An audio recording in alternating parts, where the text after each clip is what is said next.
expert witnesses from the federal government and as well as the private sector about the growing threat of unmanned aerial systems, more commonly known as UASs or drones.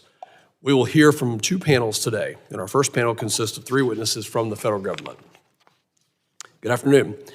I'd like to welcome you all to today's important hearing on the threats posed by unmanned aircraft or aerial systems, UASs or drones, and the threat to U.S. national security and the policy solutions that could mitigate these risks. Before we begin, I'd like to personally recognize two individuals, Congressman Dan Bishop and Congressman Anthony D'Esposito, for their service to the subcommittee and to our nation, and I wish them well in their future endeavors.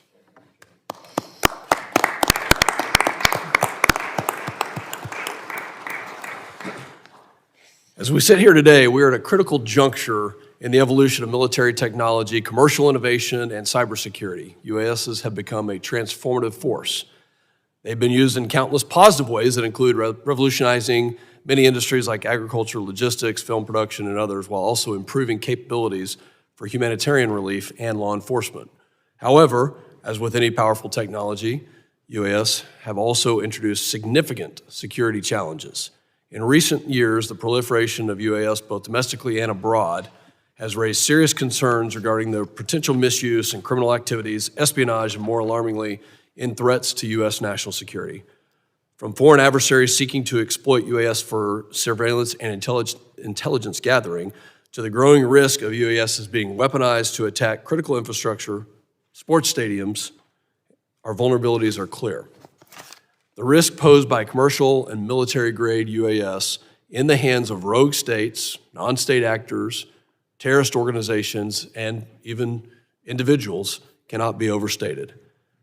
There have already been several troubling incidents where UAS have been used to penetrate airspace, compromising not only our national security, but public safety.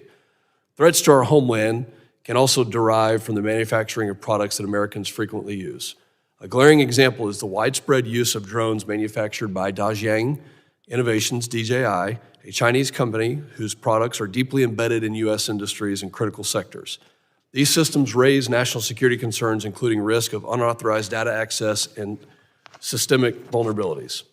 Multiple U.S. departments and agencies have already admonished against or banned the procurement of certain UAS originating in the People's Republic of China in recognitions of the threats that they pose.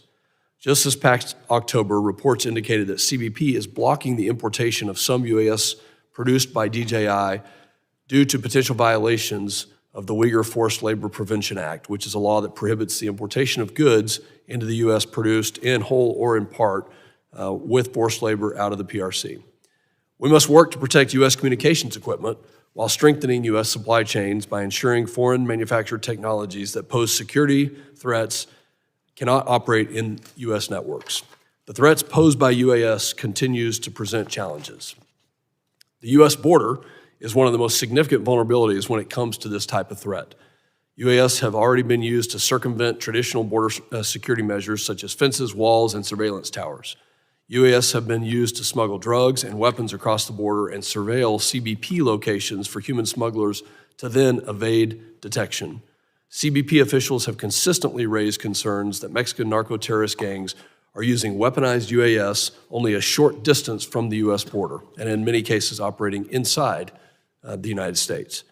UAS also pose a significant threat to critical infrastructure, including power grids, oil refineries, airports, water treatment plants, and transportation systems. A single UAS carrying explosives could potentially cause widespread damage, interrupt services, and result in significant economic loss to our homeland. Additionally, recent events illustrate the diverse roles UAS have played in both state-on-state conflict and asymmetric engagements, such as those in Ukraine and Israel, as well as their use in potential intelligence gathering operations near sensitive military installations at home and abroad. We must learn from these conflicts to help protect our homeland security. DHS and DOJ were given counter-UHS authorities as part of the Preventing Emerging Threats Act of 2018, which became law as part of the FAA Reauthorization Act of 2018. The current authorities provided under the act are set to expire on December 20th, 2024, just 1 week from now. Over the past years, DHS and DOJ have used these authorities to engage in activities to protect covered facilities and assets against credible threats posed by UAS, notwithstanding laws such as the Wiretap Act or the Aircraft Sabotage Act that could otherwise limit such activities.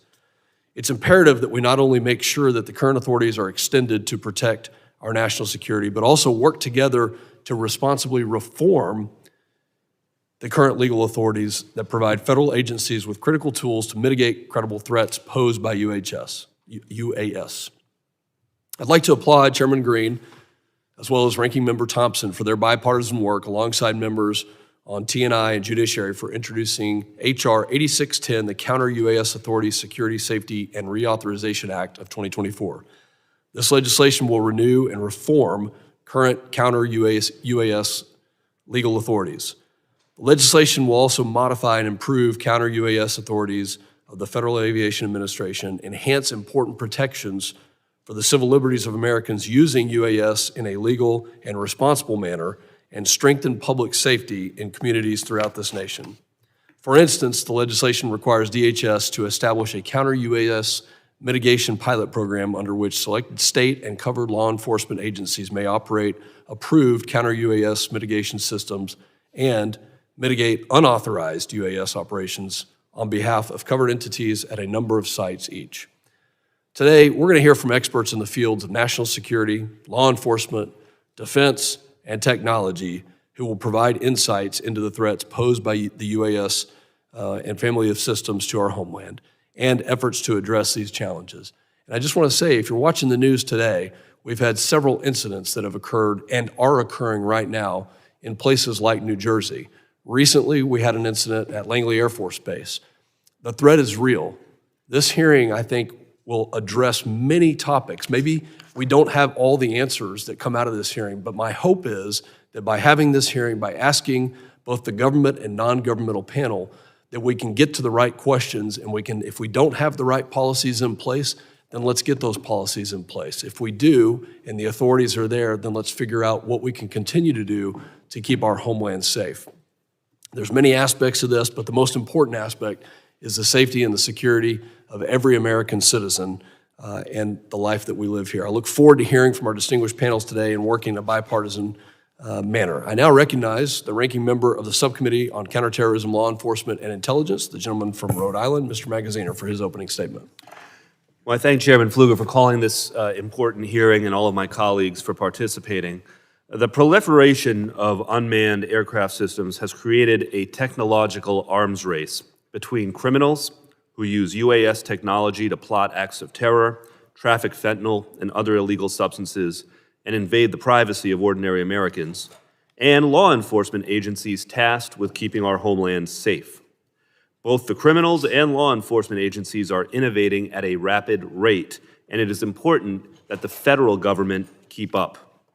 The time has come for Congress to expand the authority of federal, state, and local law enforcement agencies to better utilize monitoring, tracking, and signal jamming technologies to protect critical areas, including our borders, large public events, prisons, and sensitive government facilities, while also ensuring the civil liberties of drone operators. This is the goal of H.R. 8610, the Counter-UAS Authority Security, Safety, and Reauthorization Act, authored by Chairman Green and Ranking Member Thompson, which I am proud to have co-sponsored. For years, DHS, DOJ, and other agencies have briefed this committee on the threats posed by malicious and authorized UAS. We have seen drones shot down at airports in this country and around the world. Major sporting events have been interrupted with players rushed from the field when unauthorized drones with unknown motives entered restricted airspace. And just a few weeks ago, the FBI arrested a white supremacist in Tennessee who planned to use a drone with an explosive payload to attack a power grid. However, it must also be said that drones are useful tools for many occupations and hobbyists. They can be useful for search and rescue, navigation, agriculture, and more. And these positive aspects remind us that we must take a measured approach to the issue. I look forward to hearing from today's witnesses about how best to balance the benefits and risks of UAS. Moreover, I hope that this hearing will help lay additional groundwork for getting H.R. 8610 over the finish line. Thank you to our witnesses for being here today. I yield back. Thank the gentleman.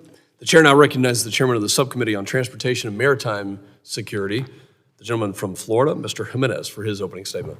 Thank you, Mr. Chairman. Today, we're examining the growing threats posed by unmanned aerial systems, UASs, or drones, and exploring solutions to better protect our homeland from this evolving technology. The popularity and accessibility of drones have skyrocketed in recent years. Today, there are more than 880,000 registered drone operators in the United States, with countless other operating drones without proper registration or training. While many of these operators use drones for legitimate purposes, recreational, commercial, or otherwise, there is an undeniable threat from those who misuse this technology either through ignorance of the rules and regulations or with malicious intent. Uninformed operators can inadvertently disrupt air traffic or encroach on sensitive areas, creating safety risks that strain our law enforcement and the aviation systems. While uninformed operators present a risk, their potential impact is negligible compared to the dangers posed by nefarious actors with malicious intent. Nefarious actors, including transnational criminal organizations, terrorists, and foreign adversaries, can exploit drones to evade traditional security measures, gather intelligence, smuggle contraband, disrupt transportation systems, or even launch attacks on our homeland. The threat from nefarious actors is both real and escalating. Along our borders, drones are increasingly employed by cartels to smuggle drugs and surveil law enforcement operations. We must consider all appropriate actions to ensure that foreign adversaries like the Chinese Communist Party are not using drones under the guise of legitimate activities to relay sensitive information back to China or other entities that seek to harm the United States. Critical infrastructure, such as airports, power plants, and ports, face growing risks from rogue drones capable of conducting surveillance, causing disruptions, or carrying out acts of sabotage. These risks are not hypothetical. Since 2021, the Transportation Security Administration has documented nearly 2,000 drone sightings near U.S. airports, with major airports experiencing drone incursions almost daily. Furthermore, between 2021 and 2022, the FBI reported 235 incidents of suspicious drone flights at or near chemical plants in Louisiana. Similar UAS activity is also observed at oil storage facilities in Oklahoma and natural gas facilities in Texas, highlighting the growing threat to critical energy infrastructure. Beyond our borders, the conflict in Ukraine has highlighted the weaponization of drones in modern warfare. Both sides have employed drones for reconnaissance, targeting, and direct attacks, underscoring the ability to use drones to transform the dynamics of conflict. These lessons, both from domestic incidents and international conflicts, should serve as a wake-up call for us to bolster our defenses against the misuse of drones within the United States. Looking ahead, the stakes will only continue to rise, with major global events such as the 2026 FIFA World Cup, of which many games will be played in my hometown of Miami, and the 2028 Summer Olympics coming to the United States. We must be ready to confront these threats to safeguard critical infrastructure and ensure the safety of travelers, participants, and spectators. We have a responsibility to defend against drone threats, and the need for action is clear. We must act swiftly. Today's hearing is an opportunity to better understand the full scope of the challenges posed by drones and to explore innovative solutions to mitigate these risks. I want to thank my colleague from Texas, Representative Pfluger, as well as my colleagues from the Subcommittee on Counterterrorism, Law Enforcement, and Intelligence for partnering with us to host this important hearing. Thank you to our witnesses, Deputy Executive Assistant Commissioner Jones, Deputy Assistant Attorney General Wiegman, and Assistant Director Wheeler for appearing before the subcommittees. I look forward to hearing about how we can better counter rogue drones, safeguard critical infrastructure, and ensure our policies keep pace with this evolving technology, and I yield back. The chair now recognizes the ranking member of the Subcommittee on Transportation and Maritime Security, the gentleman from Michigan, Mr. Tanadar, for his opening statement. Good afternoon, and thank you to both Chairman and Ranking Member Magaziner for holding today's hearing, as well as to our witnesses for joining us. Over the past few years, the use of unmanned aerial systems, also known as drones, has become common across a wide range of applications. Drones have become increasingly affordable and useful within agriculture, law enforcement, search and rescue, photography, and other industries.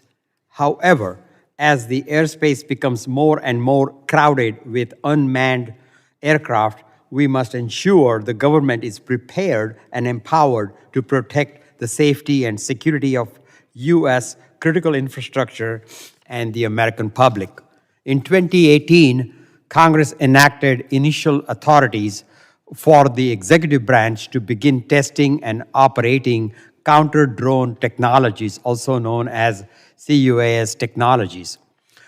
Those authorities have kickstarted the interagency coordination and technology development needed to carry out such a complex effort, but the authorities remain unlimited. Authorities remain limited and have relied on one short-term extension after another.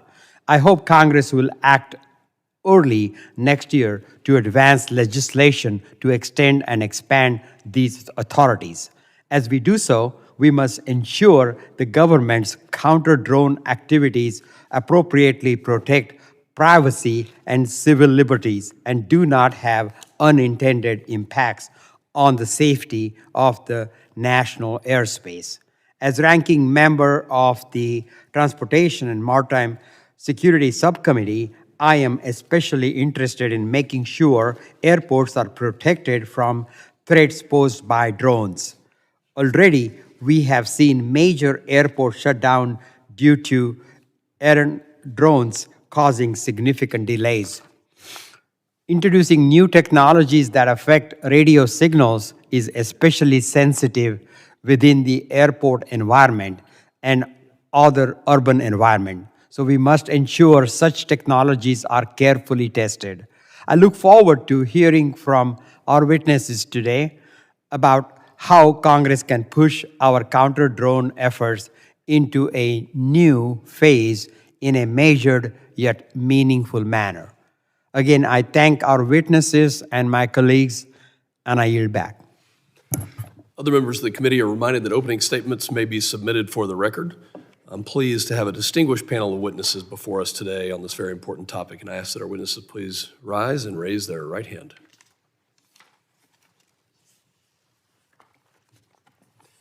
You solemnly swear that the testimony you will give before the Committee on Homeland Security of the United States of House of Representatives will be the truth, the whole truth, and nothing but the truth. So help you God.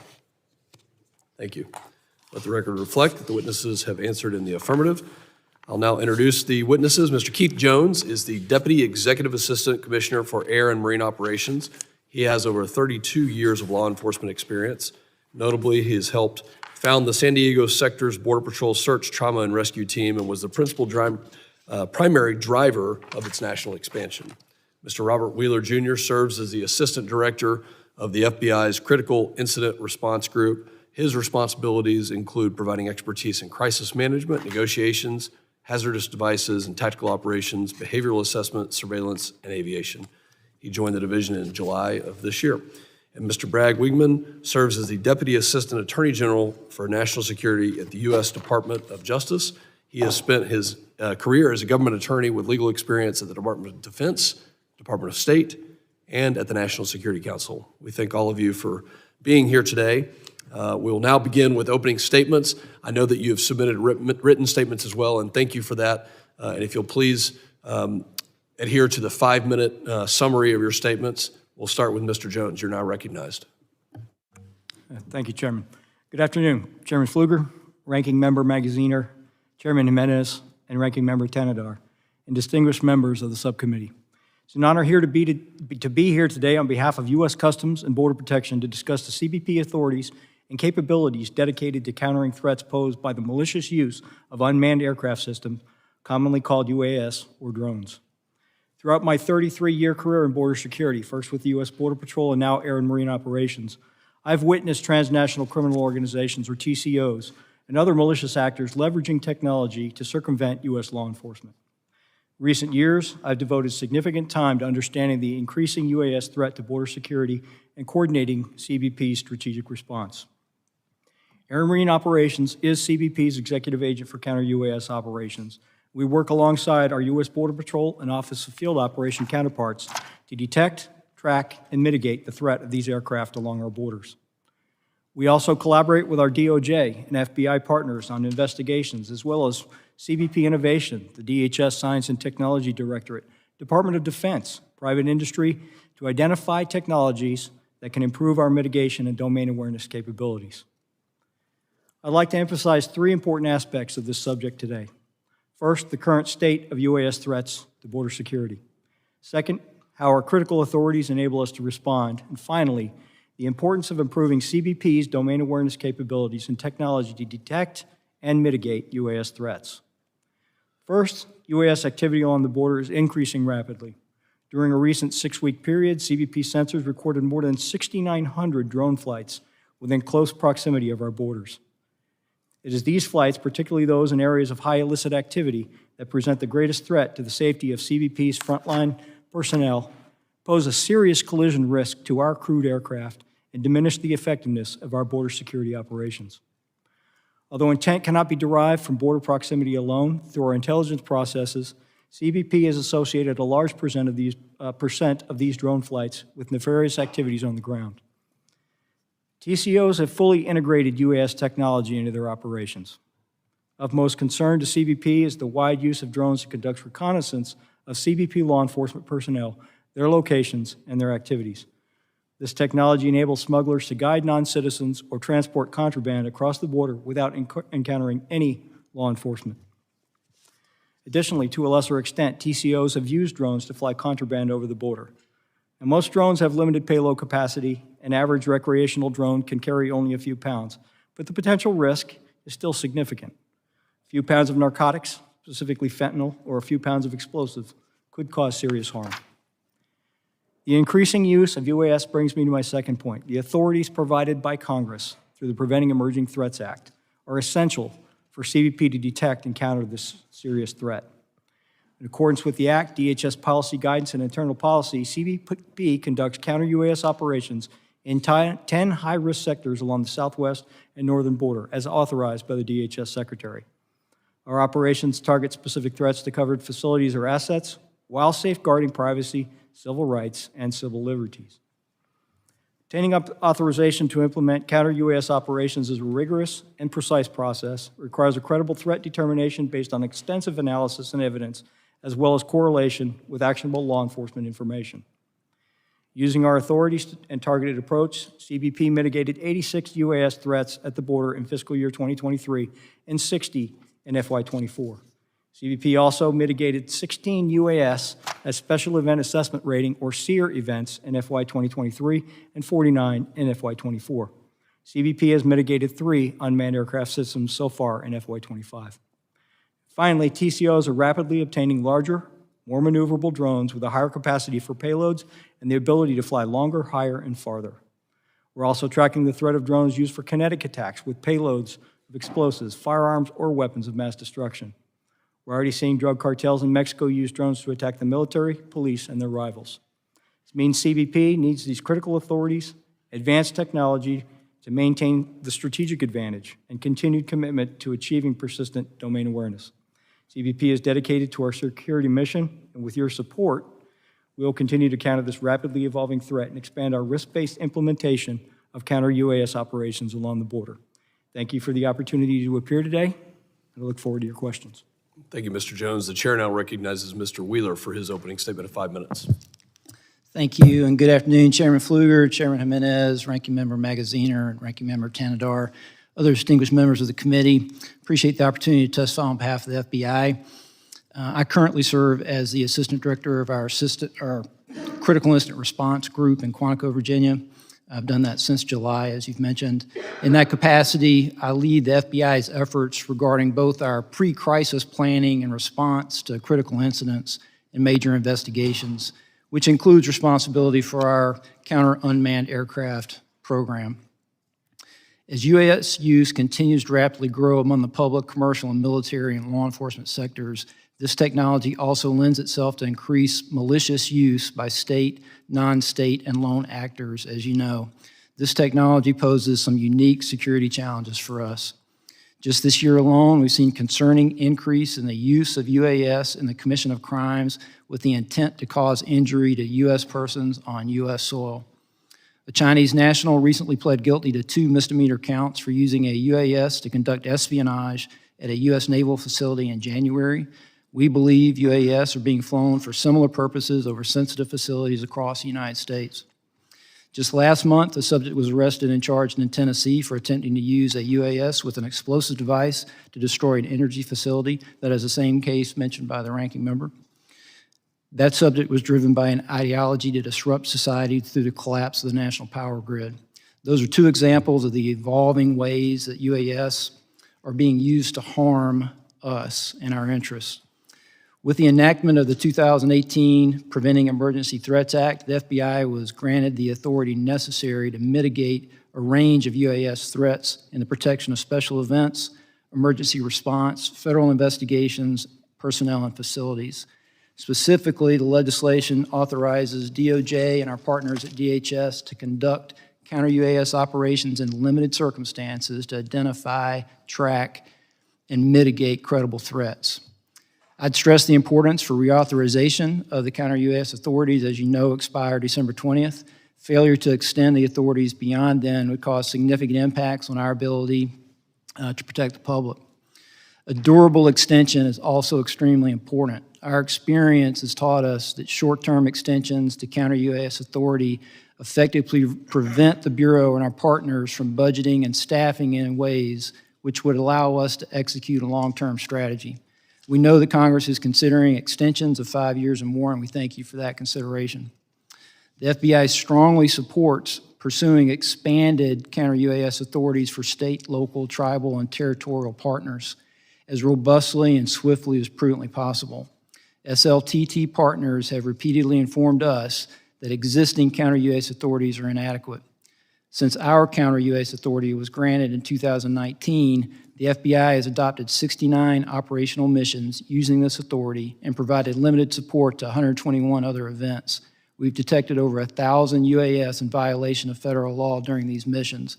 One example, at the Boston Marathon this past April, our team mitigated a UAS threat, which resulted in the capture and prosecution of a subject. The FBI cannot alone protect the over 40,000 Special Event Assessment Rating, or SEER, events annually held in the U.S., along with the countless other requests for counter-UAS support at mass gatherings. The use of counter-UAS to protect against these situations is crucial and can only be fully addressed by expanding the capability to include our state and local partners.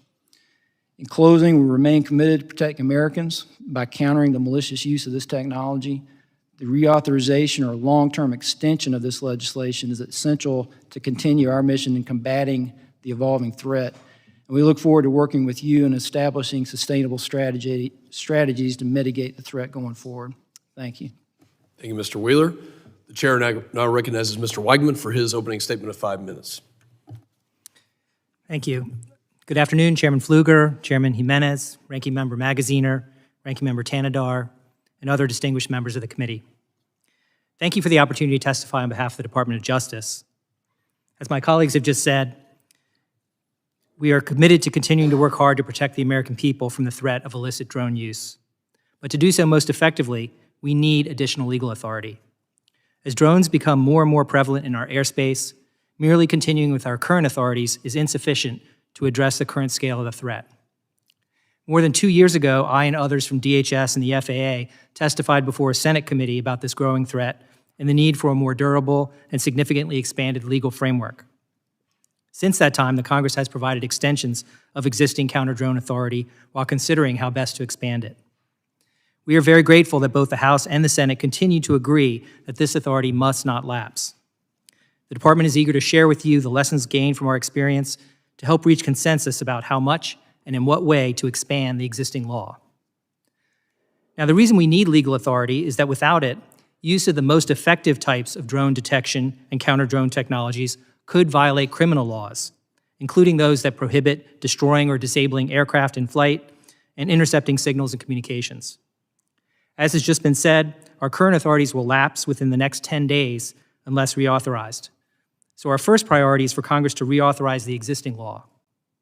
But I know that this committee and others have also been working on legislation to go well beyond that, and we are eager to work with Congress on a bill that will help keep the American people safe. Now, as described in our written testimony, the two most important issues for us are, number one, broadening the types of sites that law enforcement can protect from nefarious and suspicious drone uses. So for example, to cover, as was mentioned in the opening statements, airports and critical infrastructure like power plants and chemical facilities. So we need to expand the types of sites that can be protected. And then number two, as my colleague from the FBI just mentioned, it's about empowering state and local law enforcement and operators of critical infrastructure to engage in counter-drone efforts themselves nationwide. This is not a job the federal government can do alone. The FBI can only cover a tiny fraction, less than 0.5% of the tens of thousands of events throughout the country each year that might need counter-drone support to protect public safety. So the demand for protection across the country just vastly exceeds available federal resources. To be clear, this activity can and must be done while safeguarding Americans' privacy and civil liberties. The technologies that we employ typically detect only communications being passed between the operator's controller and the drone to detect its activities, to direct its activities.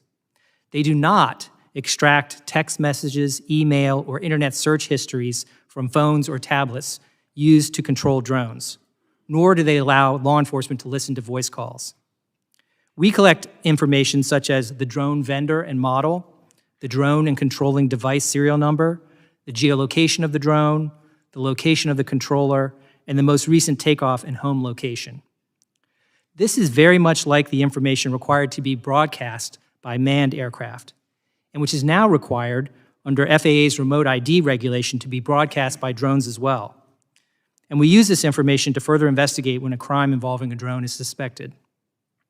As required in current law, DOJ would continue to have guidance that contains explicit protections for privacy and civil liberties and associated training. And state and local law enforcement, if empowered to engage in this activity, would be required to adhere to the same rules. I appreciate the opportunity to testify today. I'd be happy to answer your questions. I thank the witnesses for their opening statements. Members will now be recognized by order of seniority for 5 minutes of questioning. And an additional round of questioning may be called after all members have been recognized, and also knowing that we have a second panel. I now recognize myself for 5 minutes of questioning. Let's just start with current events, and I'll ask an open-ended question. What is going on in New Jersey?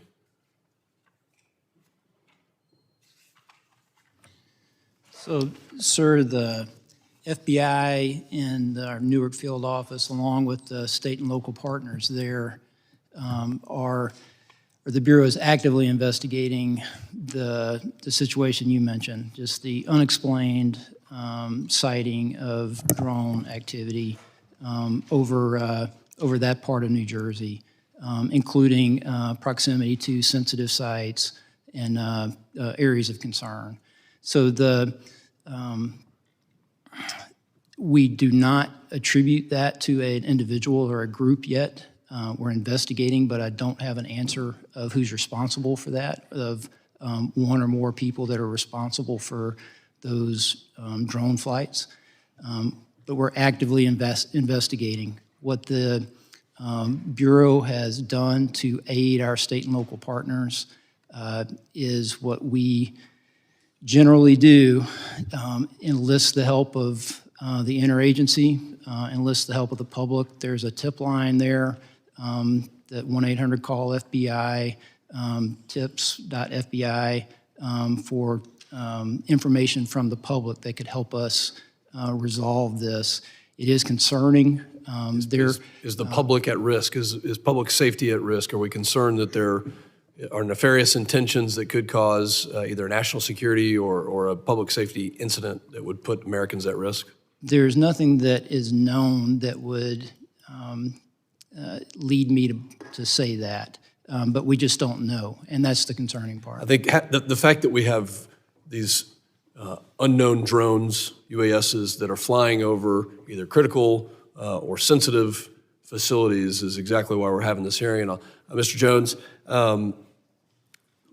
actually for anybody on the panel, let me just say, we go back to last year, there were incidents, including Langley Air Force Base, where for over a week we had unknown drones flying over a very sensitive military installation with F-22s and other weapon systems on the ground.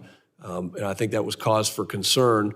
So from a DHS standpoint, either on a border mission or from an FBI or DOJ, You mentioned, Mr. Wheeler, we don't necessarily have the authorities we need. Why can't we take action against these drones that are flying over sensitive sites? Why are we not taking action against drones that are flying over sensitive sites? So authority exists to mitigate a UAS in flight when authorized, and that could certainly apply to a sensitive site. I would be a little measured in speaking for the Department of Defense for those sites that are in question here.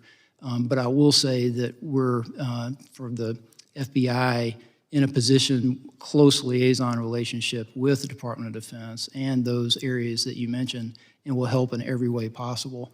But for securing those particular sites in this way, it is a DoD equity. Mr. Jones, for the border, I was down in the RGV last year, and they told me that they had over 20,000 incidents just in a quarter of drones that were being operated by cartels. What's the danger along the southern border to our citizens, the safety of our citizens from drones? Thank you, Chairman.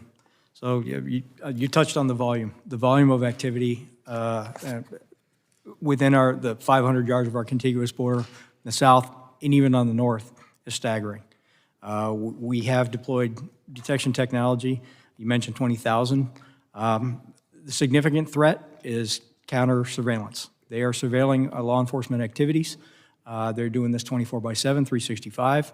And historically, they've had to have high ground or terrain. Now everywhere's the high ground. This is They have their a high tactical ground. They can see advantage. what's going on. Exactly. Do you have the authority to mitigate those physically or by other means? So the Secretary has designated certain areas along our border as covered facilities. So yes, the capability exists and the authority exists in those covered areas. Have those types of mitigations taken place? Are we actively mitigating? We are actively mitigating, yes, sir. And how many, my time is expiring, but how many events are we experiencing per year along the southern border? So for example, last year, if we look at 45,000 detections on the southwest, of those, 2,500 plus or minus actually made an incursion. So now we're talking about a very small subset. A lot of the surveillance is taking place outside of our jurisdiction in foreign airspace. That makes it particularly challenging for mitigation. I bet we'll get back to these. My time has expired. Now recognize the ranking member for his 5 minutes of questioning. Thank you. I'll pick up on this same line of questioning. When a number of us visited the southern border last year, we heard from your officers about the challenges that drones were posing. And one question I have is, I understand they're being used primarily by the cartels for surveillance, to see where your officers are so that they can, more effectively traffic people, narcotics, firearms, et cetera, across the border. Do you see any evidence of the cartels using drones to actually move some of that contraband? Like, I'm thinking specifically of fentanyl. Are they using UASs to actually move fentanyl across the border? We have yet to see fentanyl being moved via UAS. We have seen other narcotics, albeit in small quantities. From a cost model, it's not as effective for cartels because the payload capacity is so small, they have to make multiple trips. We have seen cocaine, we have seen heroin, we have seen methamphetamine, we've seen weapons. So there is a threat of moving contraband across our borders. So the numbers, of course, are staggering. I think at one point in your written testimony, you alluded to periods of as many as 1,000 detections a week.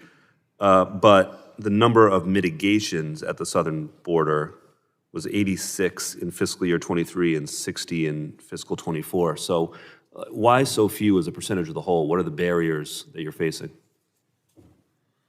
Well, again, many of these detections occur in foreign airspace, thereby we cannot mitigate. Actually, a very small percentage actually incur into the United States. So for example, in the southwest border, only 5% of that large number actually affected an incursion. Of that, we have very strict criteria, and they met the criteria. So the 60 that we mitigated in FY24 actually met the criteria for mitigation. So I'm going to ask about both the 5% and the 95% then. So in the 5% that do come into our airspace, is the criteria too narrow, to bring them down? Why again, so few? Well, again, one of the things that's notable here is that those are not 2,500 unique identifiers. You have repeat offenders, so we take down or mitigate one drone. Of that large number, that could be responsible for hundreds of I those see. So detections. these are across the border. events, not necessarily individual drones, these statistics. That's correct. Okay. So on the 95%, or really I guess 100%, even if you don't have the authority to bring them down, those that are over foreign airspace, do you still have the ability, the technological ability to track where the operators are and to alert in the Mexican or Canadian authorities as to where the operators are? And can you explain what that process is like?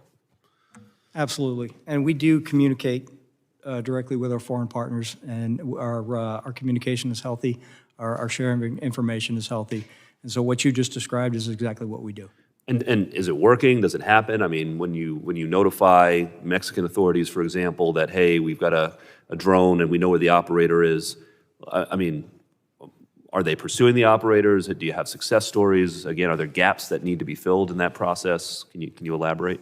Well, again, we have to rely on so in the case of government of Mexico, we have to rely on our Mexican partners to respond. A lot of times these are in areas that are not highly populated. They're very difficult to get to. They're also controlled by cartels. So by the time law enforcement responds, it's very challenging for them.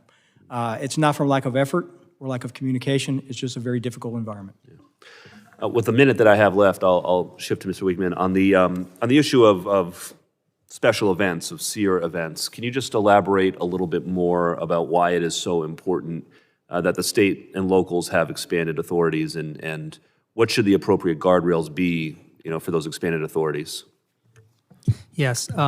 Each year, the FBI can cover a number of special events, and DHS covers some as well. So we're talking about big events like the Super Bowl, the World Series, the Indianapolis 500, that sort of thing.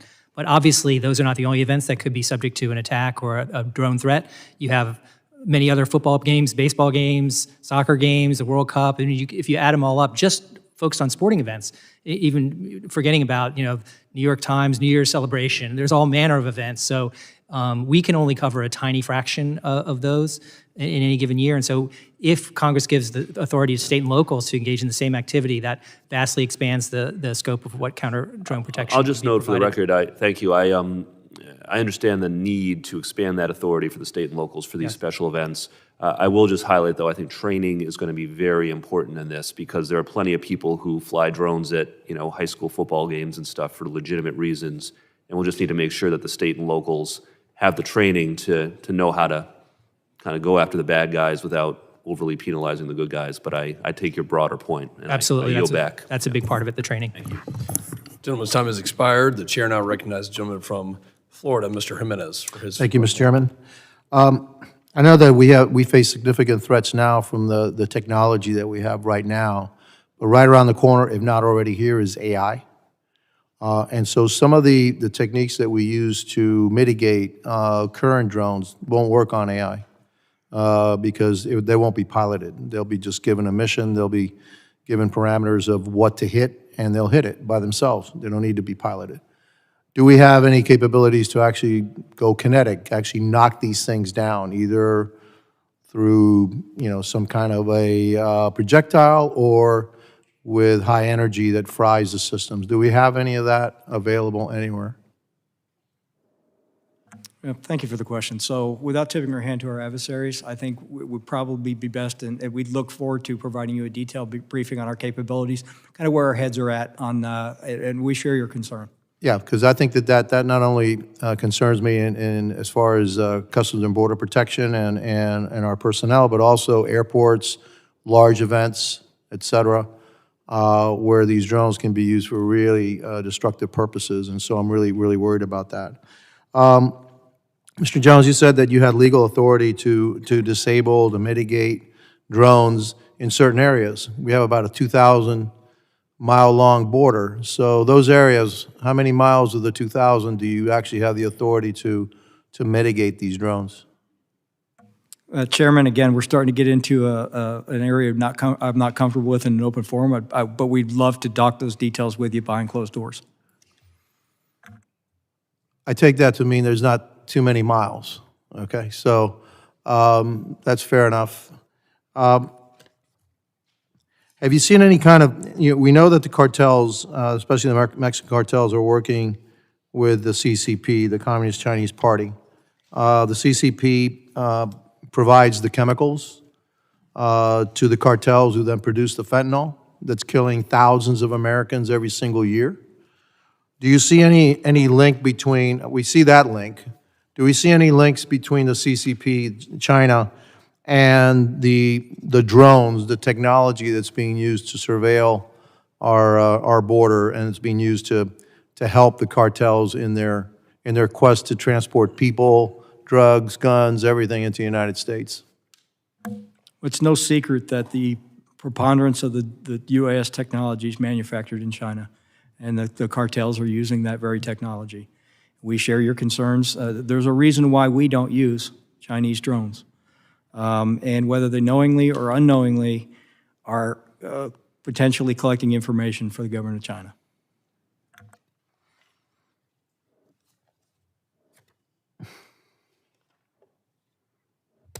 That's it. That's all the questions I have. Thank you. Yield back. Gentleman yields. The chair recognizes Mr. Tanadar for his questioning. Thank you, Chair Fluger. The operation of CUAS technologies to intercept drones is sensitive, as it generally requires seizure of property without a warrant. To do so, CUAS technology operators must hack into the signal used to control the drones, which often involves hacking into operators' cell phone or computer. As such, Congress has waived certain wiretapping and other privacy protections for agencies to carry out these activities. As DHS and DOJ have began to operate CUAS technologies, what have your agencies done to formally enshrine protections for privacy and civil liberties? Any one of you? Sir, I can speak for the way that the FBI conducts the mission. We're very sensitive to those concerns. The information that is captured electronically from our technology that we use is just the information that has to do with the control of the drone, the flight, the telemetry data, if you will. Even if it is being operated by a personal device like a cell phone, for example, the technology that we use does not capture any other information from there, and we're very sensitive to how that is collected. And whatever that information that we collect, we don't maintain it if it's not threat, if it is not part of a case. If it is part of something that we investigate, then our regular guidelines of legal process and how we would maintain evidence apply.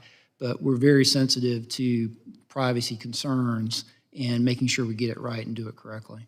All right. Thank you so much.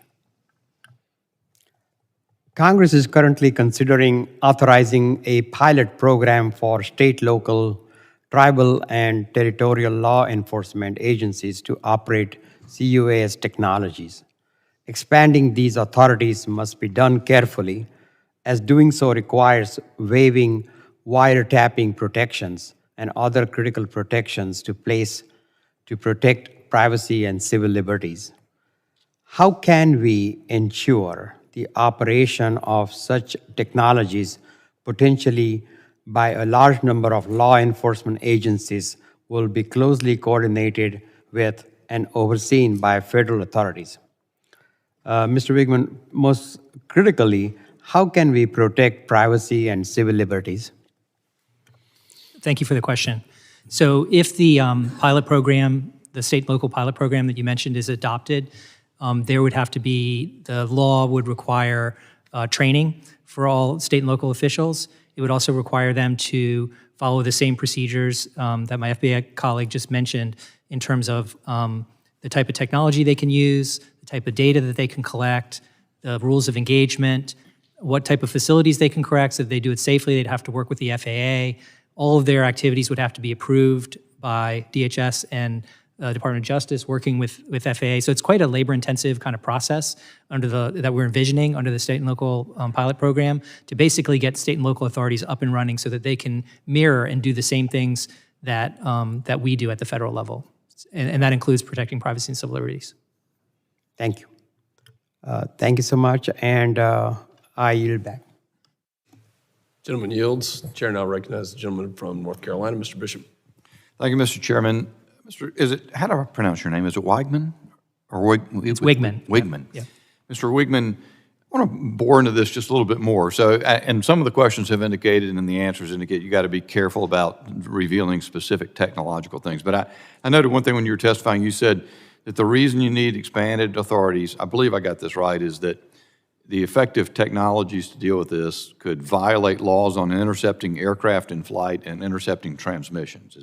Did I get that correct? That's right. And maybe if you could just help me understand a little bit better. If you've got like a mass spectator event, which is one thing that's been raised, it seems to me, how do you have like you've also said, several of you have made the point that, how you intercept data to prevent intruding on privacy and only certain types of data.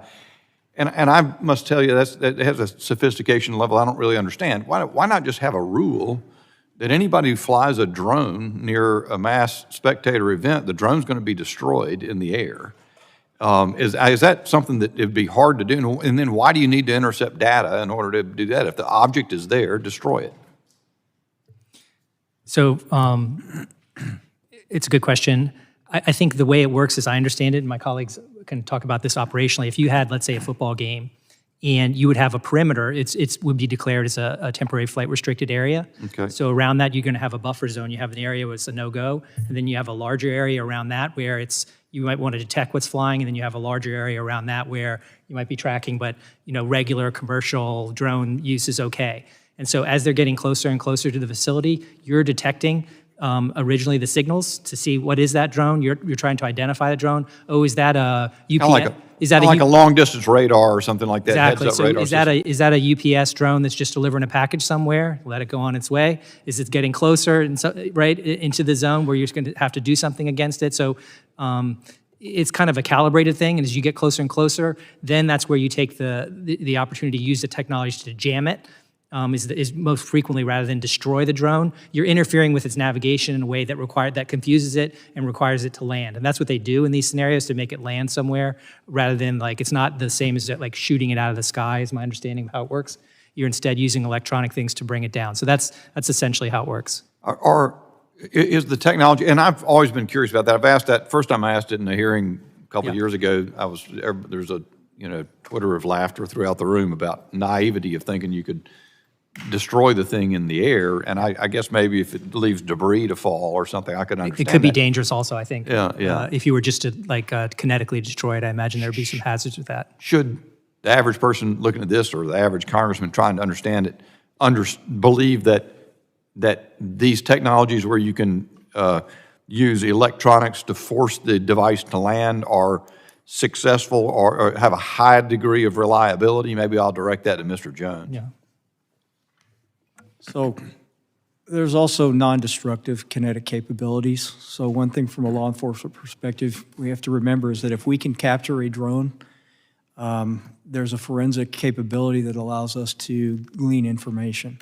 Yeah. And so that's important to us, as well as avoiding or minimizing any collateral damage. We have to be very careful in any application of force in public areas, responsible law enforcement, first do no harm.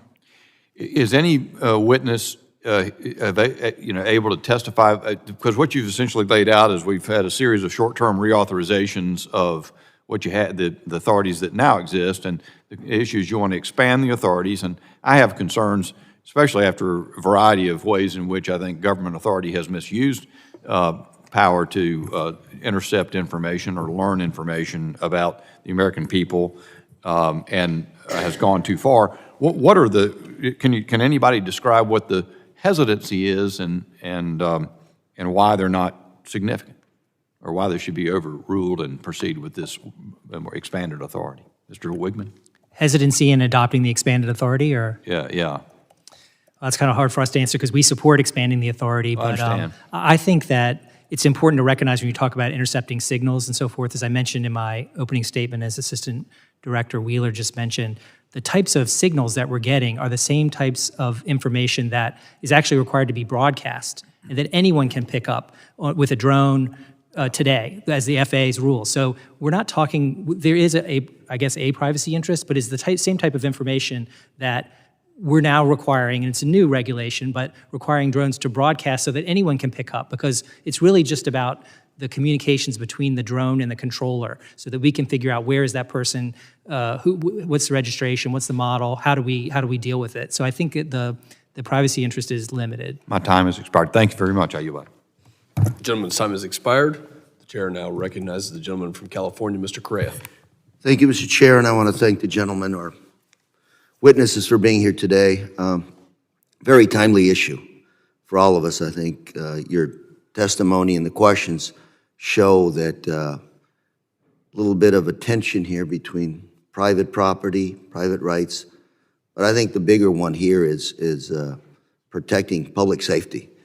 A couple of times back home, I had the chance to see some drones flying over my house, looking in my backyard.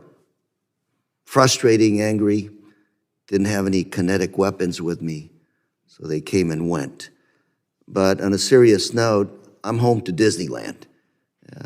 Worldwide, it's still viewed as an American private enterprise symbol. I've got the Anaheim Ducks Arena, OC Vibe that's being built right now, the Anaheim Ducks, SoFi Stadium nearby, World Soccer Cup coming to our area very soon, Olympics coming soon. So target-rich environment, so to speak. And what you're saying, Mr. Rigman, specifically, you said that federal government does not have the bandwidth to really protect all of these sites, yet we're still not at a point where we can share the authority information with state, local, federal authorities. And I hope we don't have to wait for a federal law to be passed to get there. My local sheriff in Orange County has a fusion center. Fusion centers exist across the nation where federal, state, local, FBI, every agency collaborate, share information, because when it comes to these drones, time is of the essence.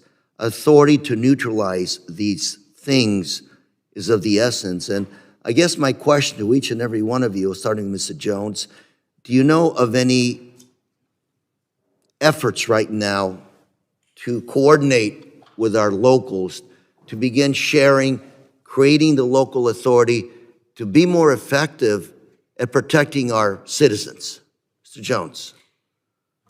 I can speak broadly and just outside of just counter UAS. We are working with our federal, state, and local partners on a daily basis.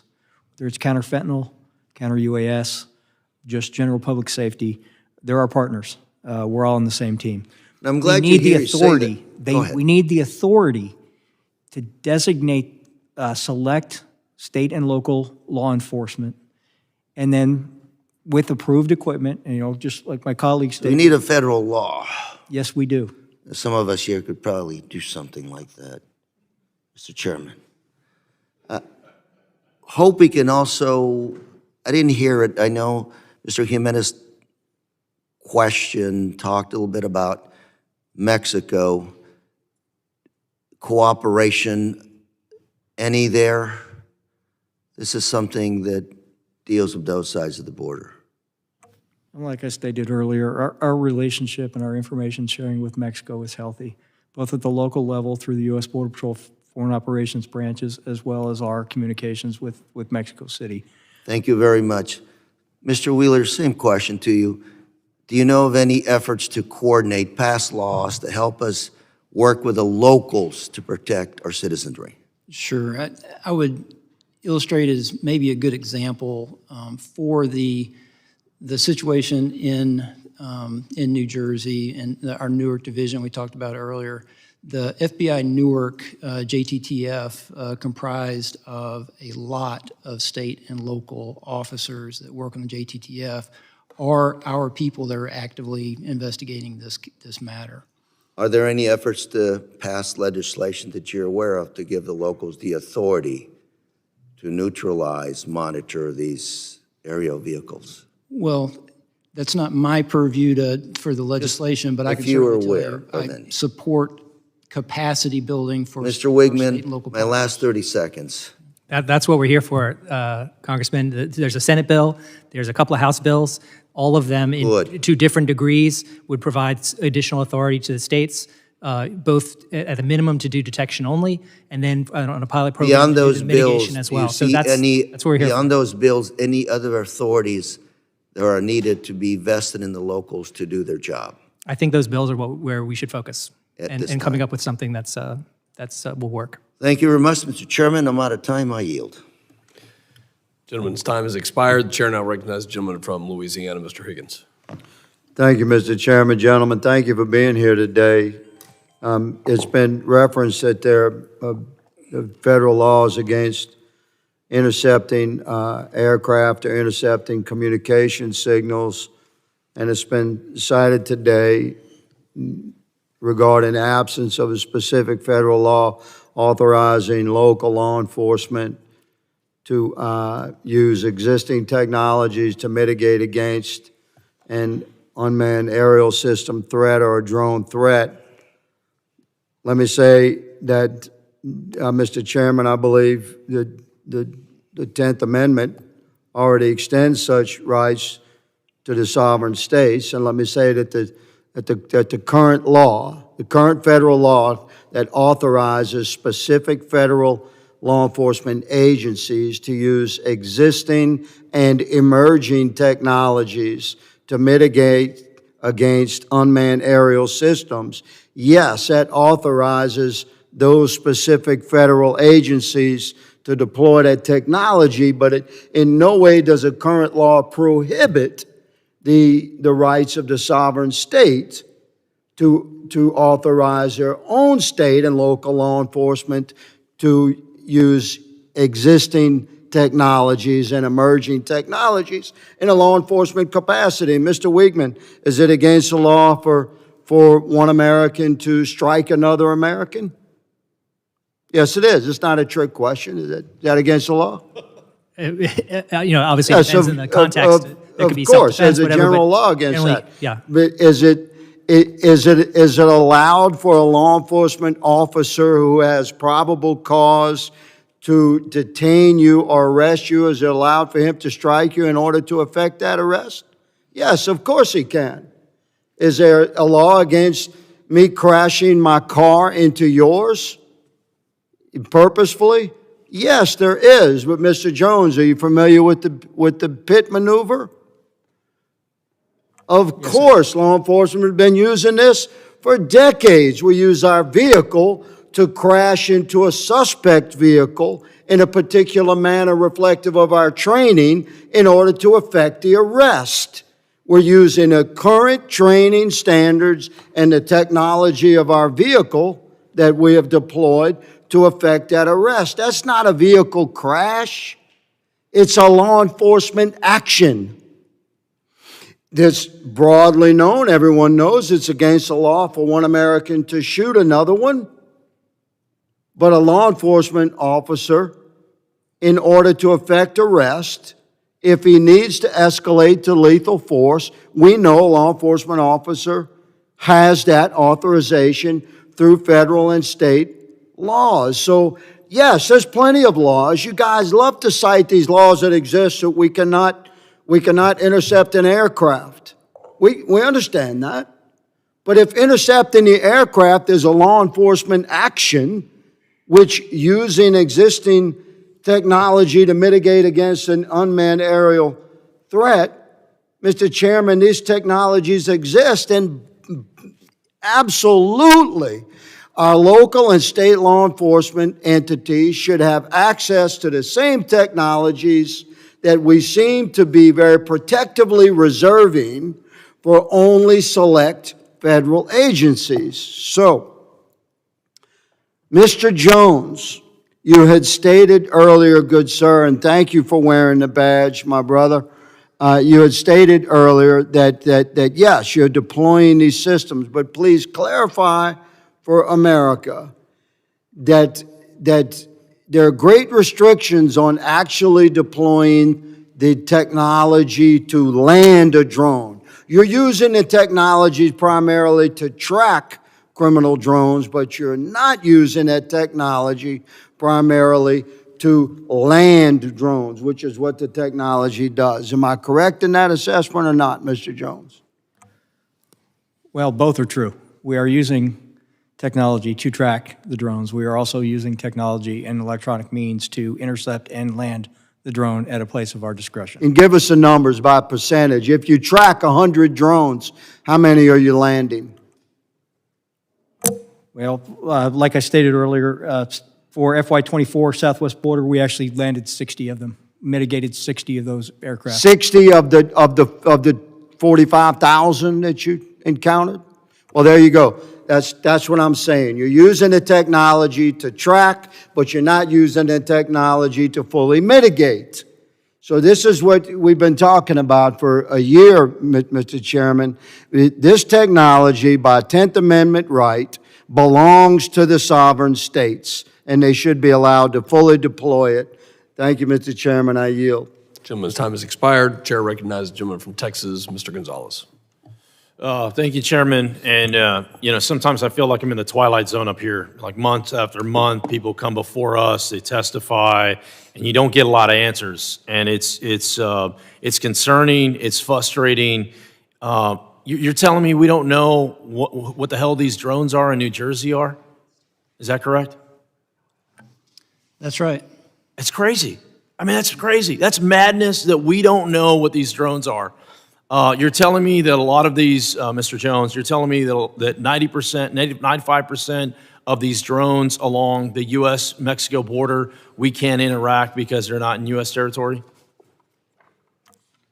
That is correct. A large proportion of them stay in foreign airspace. I'll tell you what, there are a lot of Americans that are very frustrated right now that are essentially questioning, where are my taxpayer dollars going? You know, this Doge craze that's kind of starting to take hold, this is very real. I mean, this is going to come. People are going to have to come before the carpet, and they're going to have to explain every single line item. What do you do here? What does this get? And so let me ask a very specific question. Mr. Wheeler, how much of the FBI budget goes towards counter-UAS? So the technical part of operational budget that I have within the critical incident response groups, just less than 500,000. 500,000? That's nothing. Why is it so low? Well, I don't. And I wonder we don't know what the hell is going on. 500,000. So that number doesn't capture the FBI Newark investigation, for example. The budget allocation for what we're doing investigatively is not captured in that number, but for the technology we use and the way we deploy it, just under 500,000. We want to help you. I mean, this is a committee. The chairman's putting this together because we want to know these topics. So the American people deserve to know the truth on this, and we also deserve to have actions on it. And if it's a budget issue, no problem. But it's also what is our money getting us? Clearly, not a whole lot. And something needs to change, though. I'm trying to figure out what that something is. It just, month after month, it's the same old, same old. From a CBP standpoint, Mr. Jones, do you know what the current budget of CBP is for counter-UAS? I can tell you that direct appropriations for counter-UAS was zero last year. Zero. So, CBP yeah. took it out of Hyde, and we will continue to take it out of Hyde. Now, I can't tell you exactly what that number is. I have a general ballpark, but we can discuss that. I provide that as a get back to you. Another committee that I sit on is appropriations. So I see a lot of things through the lens of dollars and cents. If you're putting zero on the board, you're probably not going to get a lot of success. And it's not fair. A lot of people talk about the border. I represent the border, nearly half of the southern border. I've been out there with these agents in the middle of nowhere that are essentially alone and unafraid, making do with what they have. It's not fair to them, and ultimately it's not fair to us to have them combat against some of these drones that are happening with a zero budget. I mean, it's just madness. So I guess I have other line of questioning, but I don't want to embarrass anyone. I would just say I would be very interested in partnering up and figuring out what we need to do in order to find and answer some of these questions. What resources do you need? The technology is already out there. Drones, this isn't new. Drones are 100 years old. This isn't state of the art. Drones are old technology. The fact that we don't know what's flying in our airspace is only the tip of the iceberg, what's to come. We have to fix this. And I want to partner up to fix this. Part of that is finding out the proper resources you need, training, authorities. I get the authorities piece, but it's a cradle to grave type of situation. It cannot just be, the answer can't be we don't know. And the answer can't be zero. I mean, we got to do better than that. And if we don't, I suspect not good things will happen. So thank you, gentlemen, for coming before us and testifying. I look forward to partnering with all your agencies. I yield back. Gentleman yields. Chair now recognizes the gentleman from New York, Mr. D'Esposito.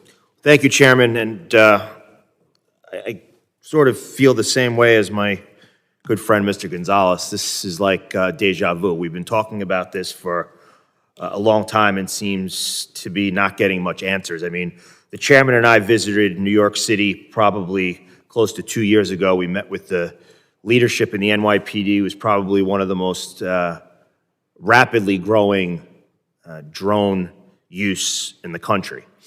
And my vision on jurisdiction of taking down drones may be different from others here.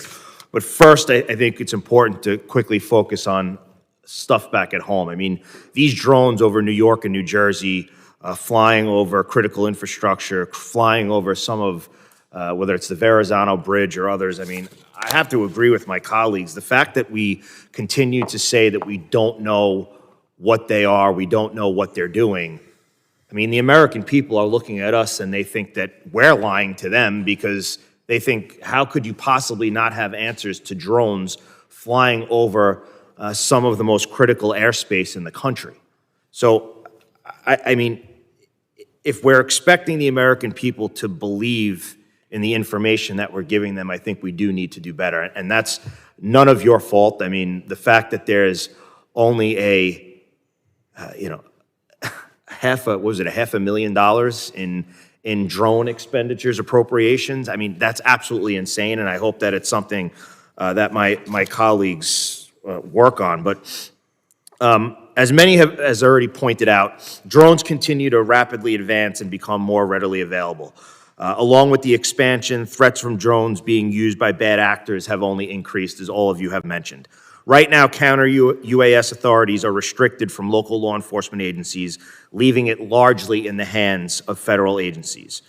So, Mr. Wigman or Mr. Wheeler, very simple questions. Do federal agencies have the ability to assist local law enforcement agencies with their counter-UAS capabilities everywhere and every time it's needed?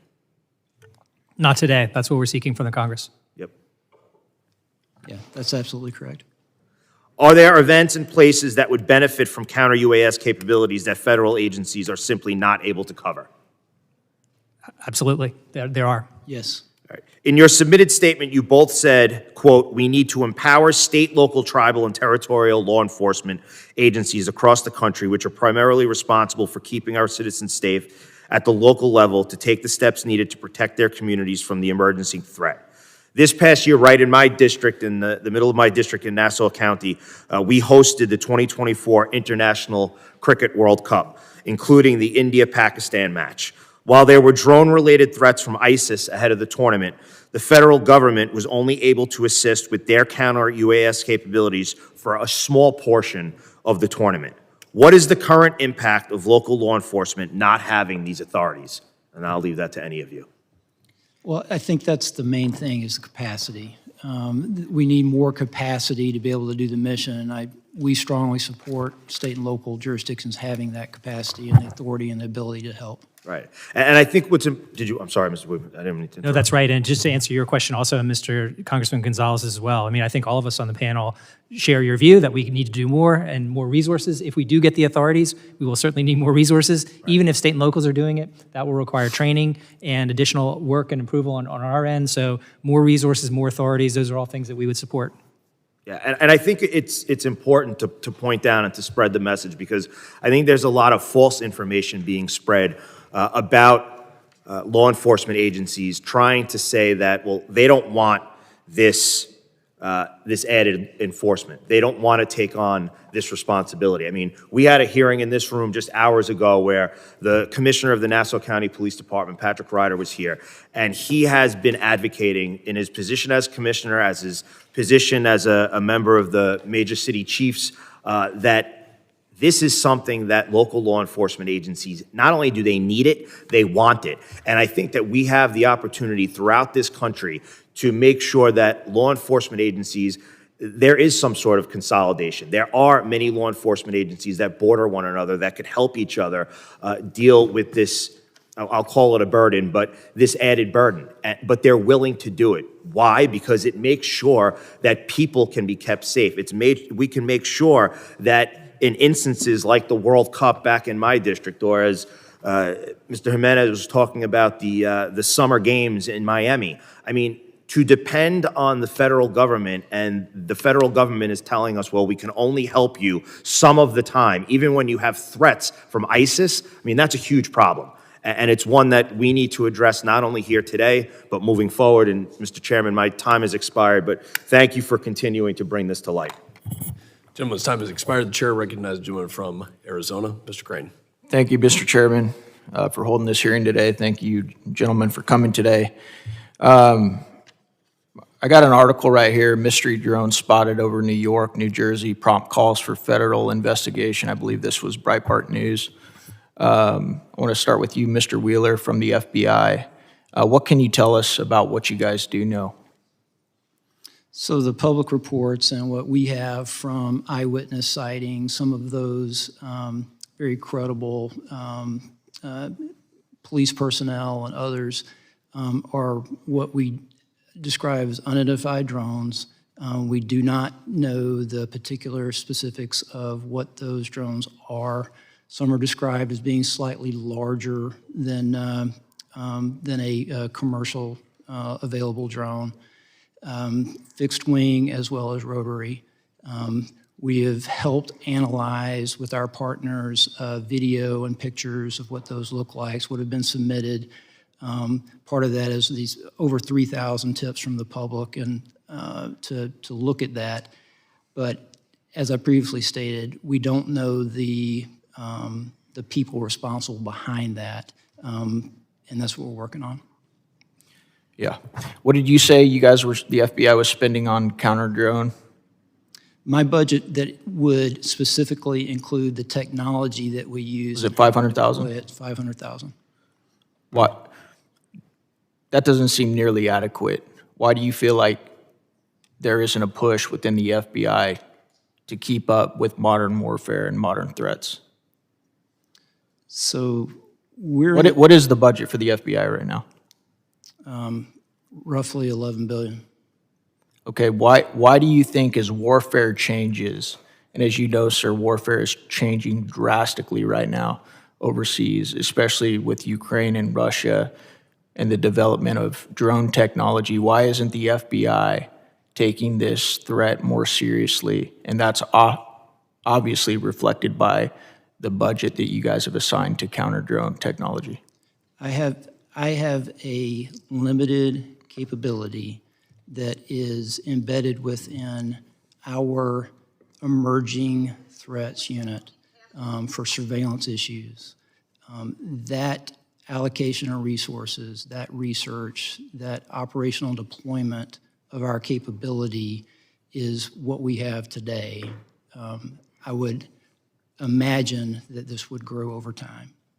What do you think that some of these terrorist cells that might be in the country right now, or maybe even outside of our borders, what do you think that they're looking at when they see a hearing like this and they see that you guys still, after almost a month, don't know who these drones are? What do you think that they're thinking? So I would be measured in how we speak about our capability and what our limitations and capacity is. However, I'll say to you that it's not as good as I wish it was, and we'll continue to work to make it better. Yeah, well, when you're only spending $500,000 a year, it's probably not going to be very good, is it? The only thing I would say about that is that this is an enterprise-wide problem. It's not just a technological problem, that most of that $11 billion budget for the FBI gets after threats to Americans, this being one of them. And the way we apply resources, personnel, operational, all of that to include technology to get after a threat that would threaten American lives, I don't think that $500,000 for the technology part of it adequately captures our commitment to protecting Americans. I want to shift real quick because you guys have been talking about using electronic warfare to counter some of these drones. What about drones that aren't susceptible to counter warfare, like your fiber optic drones? What are you guys doing about those? I'll start with you, Mr. Jones. So all options are on the table right now. We are exploring kinetic options. You know, Complement the electronic. you can buy those right now, and they're really not that expensive. Are you aware of that, Mr. Jones? I'm aware there's a lot of different technologies out there. We have experimented with some that have been very successful. Yeah. Thank you. I yield back. Gentleman yields. The gentlelady from New York, Ms. Maliatakis, is recognized. Thank you, Chairman Pfluger. Thank you all for being here today. I just want to follow up on what my colleague asked regarding what happened in New York and New Jersey. These drones, unmanned aircrafts, have also flown over my district. A number of constituents have seen them over a power plant in Brooklyn. They were coming over the Verrazano Bridge, and I will remind everyone or explain to everyone here that Verrazano Bridge connects Staten Island and Brooklyn, and on the Staten Island side you have Fort Wadsworth, which is a U.S. Coast Guard sector New York base, and then in the Brooklyn side, right on the other side of the Verrazano Bridge, you have Fort Hamilton, which is a U.S. Army installation. And so it is very concerning to me that we have these objects. We're not sure if they're drones or unmanned aircrafts, but they are flying over sensitive infrastructure and facilities. And the fact that we don't know what they are or who's behind them or what they're doing is very concerning to me, particularly in a post-Chinese spy balloon world. Okay, the fact that this administration allowed for a Chinese spy balloon to go across the country over multiple military installations is very concerning, and that we could potentially be having this happen again it's like astounding to me that this is even happening without any type of intervention. You say it's no known threat, but is there still a possibility of there being a threat? At the end of the day, that's what my constituents want to know. Yes, I am cognizant, and we all are in the FBI, of what this threat can look like. Anyway, across the spectrum of sophisticated state actors, adversaries that want to hurt us, all the way through counterterrorism matters, cyber, WMD, criminal, all the way down to a nuisance drone that could cause harm. So that's the wide spectrum that concerns me every day. And are you, okay. I would just mention, it concerns me that we don't know the answer to your Yes. question yet. And are you working with the Pentagon, with FAA, with DHS, with your partners to try to identify this? Because I don't put it all on just the FBI. I think this is, I mean, what is Homeland Security doing? Do you have any idea? Have you? I wouldn't speak for another department, but I will say that the way we do business is extremely collaborative in the interagency, and especially with our state and local partners. So who's taking the lead here on this particular issue to identify these drones and aircrafts? Well, we have an investigation open predicated on a idea that there's unsafe operation in the airspace, which is a federal violation that we have some jurisdiction for. But it would help us know sort of what lane this falls in when we know the people that are responsible and what this is all about, to your point earlier. And we're actively investigating and would like to answer those questions, Yeah. but I don't have a better answer. And what if they were carrying chemical weapons or something? We just don't, I mean, this could be a much worse conversation we could be having right now, because these things have been flying all over New York, New Jersey, over military installations. I don't know, I don't know what's going on there, but these agencies need to figure it out and try to get to the bottom of what's going on. I think it's very concerning. Is there a possibility, if hopefully it is not a threat, is it a possibility it would fall under this System Assessment and Validation of Emergency Responders Program, the SAVER program? This is a program under Department of Homeland Security, Science and Technology, where they are testing various technology for search and rescue, disaster response, and it could be part of a law enforcement assessment. You think that's a possibility? Because my Army base doesn't know about it, my NYPD doesn't know about it, so I guess my question is, why wouldn't the local authorities know if this was part of a testing of security technologies for first responders? So I don't know that to be the case, Okay. and I couldn't really comment on that. Okay, well, just again, I would love to speak to you offline at some point and maybe share some information with you, but I would really just urge if you could speak to your colleagues and counterparts in these other departments, and because we need to get to the bottom of what's going on here.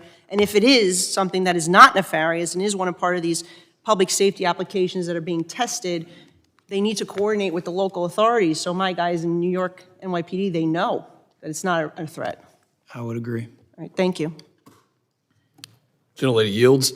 This will be the last questioning from, for the first panel. Chair now recognizes the gentleman from New Jersey, Mr. Smith. Thank you so very much, Mr. Chairman, Chairman, both of you, for allowing me to sit in on this hearing. I've been in Congress 44 years, and I have lost track of the number of times when we seemingly did not adequately assess a threat. I had one of my service members from the Marines in the barracks in Lebanon when that terrible, horrible deed was committed by Iran. Actually, after we got hit in Dar es Salaam and in Nairobi in 1998 by Al-Qaeda, I chaired all the hearings. We had the Chairman of the Joint Chiefs of Staff come and testify as Admiral Crow. And they kept saying, everyone, no one thought that Al-Qaeda would hit there. Maybe in the Middle East, but not there. I wrote a bill called the Embassy Security Act. It was signed into law. I added it to an appropriations bill, big, thick bill, but it was all about setbacks and Mylar on the windows, a lot of good things. And it did mitigate, I think, some of the concerns there. But we always seem to miss something, and I'm very concerned that we're missing something here. I've raised the issue, as has my colleagues, Maliotakis and others, in New Jersey and New York about these drone sightings. So last night, I was on the beach in Island State Park in Ocean County with the sheriff. He has been working it every single night. He's got his own tethered drones chronicling. One of his officers 2 nights ago saw 50 drones come in off the ocean right there.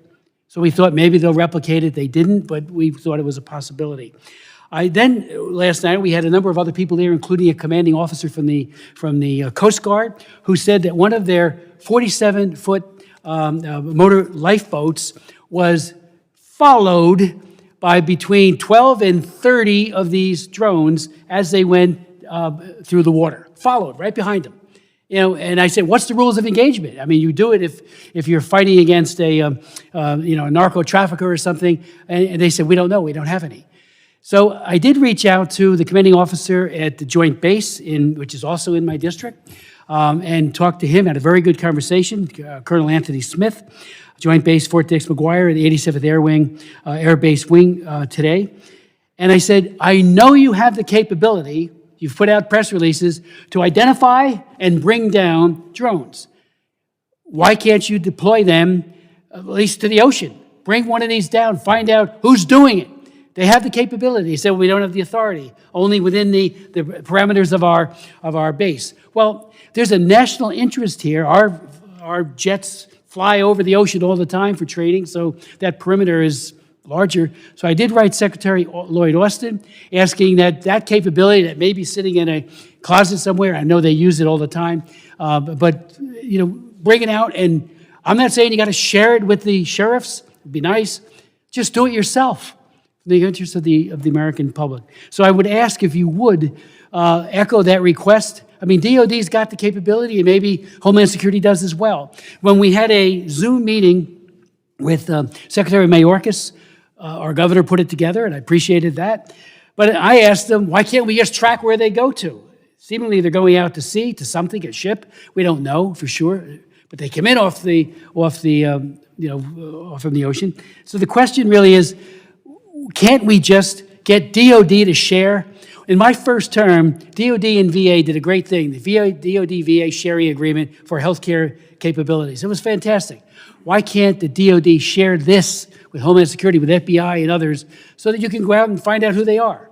Maybe it's China. I chair the China Commission, and I've had 115 hearings on it. I'm barred from going there now. China is, and I'm on their hit list. Xi Jinping is a monster.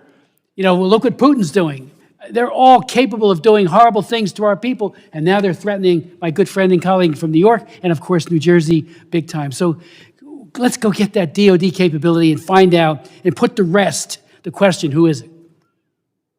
We can bring one down tomorrow. Your thoughts? Sir, I'd just say I share your concern. I share a lot of frustration, and I'm more than willing to continue working with the Department of Defense to try to get better. Again, if they don't have the authority, they can do it on an emergency basis. Just send that capability out to the ocean or to the beach, because they're coming in every day. Figure out which one it is and bring them down. And then retrieve it and find out what's going on. And as my good friend Congresswoman Malliotakis said, the thing with the balloon was mind-boggling. Over our bases, and we didn't see that was a threat. Well, this, I think, is a very serious threat. And so please, if you could, get DOD to share that capability. Maybe Homeland has it. I don't know. Maybe you have it somewhere. But I know DOD has it. Thank you. Appreciate it. Gentlemen's time has expired. I thank the witnesses for your valuable testimony, for being here today, and for the members and the questions. We will now dismiss this first panel, take a brief 2 to 3 minute recess while we arrange for the second panel of witnesses.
Committee will come to order. I'm pleased to have the second distinguished panel of witnesses before us today on this very important topic, and I ask that our witnesses please rise and raise your right hand. Do you solemnly swear that the testimony you will give before the Committee on Homeland Security of the United States House of Representatives will be the truth, the whole truth, and nothing but the truth, so help you God? Thank you. You may be seated. Let the record reflect that the witnesses have answered in the affirmative. I'd now like to formally introduce our second panel. Mr. Jeffrey Baumgartner serves as the Vice President for National Security and Resilience at Berkshire Hathaway Energy, and Dr. Paul Schwitteson serves as the Co-Director of the Global Strategy Decisions Group, also my classmate from the United States Air Force Academy, class of 2000. Thank you for being here, and we will now recognize Mr. Baumgartner for your opening statement of 5 minutes. Chairman, ranking members, and members of the subcommittees, thank you for inviting me to testify. My name is Jeffrey Baumgartner, and I serve as the Vice President of National Security and Resilience Policy at Berkshire Hathaway Energy. Today, I want to discuss how unmanned aerial systems threaten critical infrastructure. Berkshire Hathaway Energy businesses provide reliable, secure, low-cost energy to more than 13 million customers in the U.S., Great Britain, and Canada. Our commitment to our customers requires us to secure our infrastructure from all threats, including those posed by unmanned aerial systems. Critical infrastructure is the backbone of our economy and security, yet energy sector infrastructure and the transportation, communications, and water sector infrastructure we rely on face increasing threats from UAS, and the stakes for ensuring resilience and security could not be higher. In recent years, UAS technology has become more accessible, affordable, and advanced. While these innovations offer immense potential, like enabling faster damage assessments of energy infrastructure, they also empower malicious actors. Adversaries can use UAS to surveil facilities, deliver hazardous payloads, disrupt operations, and even conduct cyber intrusions. The Department of Homeland Security's 2025 Homeland Threat Assessments highlights UAS as a persistent and growing risk to critical infrastructure. This warning isn't hypothetical. Last month, federal agents arrested an individual planning to use a UAS to attack an electric substation. I hope we can proactively address the UAS threat before a significant incident occurs. Despite the pervasiveness of the threat, existing federal laws and regulations have not kept pace with the rapid proliferation of UAS technology. Current frameworks primarily address safety and airspace management, but lack robust provisions to counter malicious UAS activities. This leaves critical infrastructure companies vulnerable to increasingly sophisticated threats. To address these risks, we must modernize our defenses while balancing security measures with civil liberties. A comprehensive strategy that incorporates technology innovation, appropriate legal frameworks, and public-private collaboration is essential. I hope we can prioritize the following actions. Number one, grant critical infrastructure companies limited authority to deploy advanced detection and counter-UAS technologies. Investments in cutting-edge counter-UAS systems will ensure we can address current and emerging threats effectively.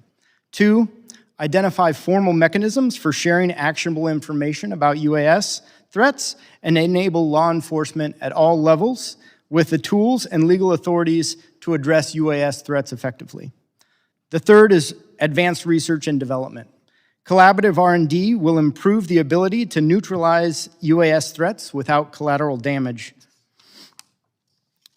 The fourth and final, develop a comprehensive strategy to align regulatory, technological, and operational efforts at federal, state, and local levels, while addressing privacy concerns and establishing clear legal parameters for UAS operations. The private sector owns most of the critical infrastructure that provides key services, but protecting these assets is a collaborative effort.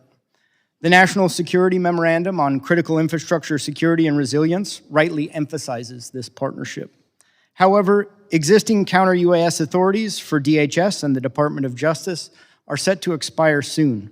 Failing to renew and expand current authorities risks leaving critical infrastructure defenseless against the evolving UAS threat. The window of opportunity to address these challenges is closing. By modernizing our defenses, updating our legal frameworks, and fostering collaboration, we can safeguard critical infrastructure, protect public safety, and maintain our leadership in security and innovation.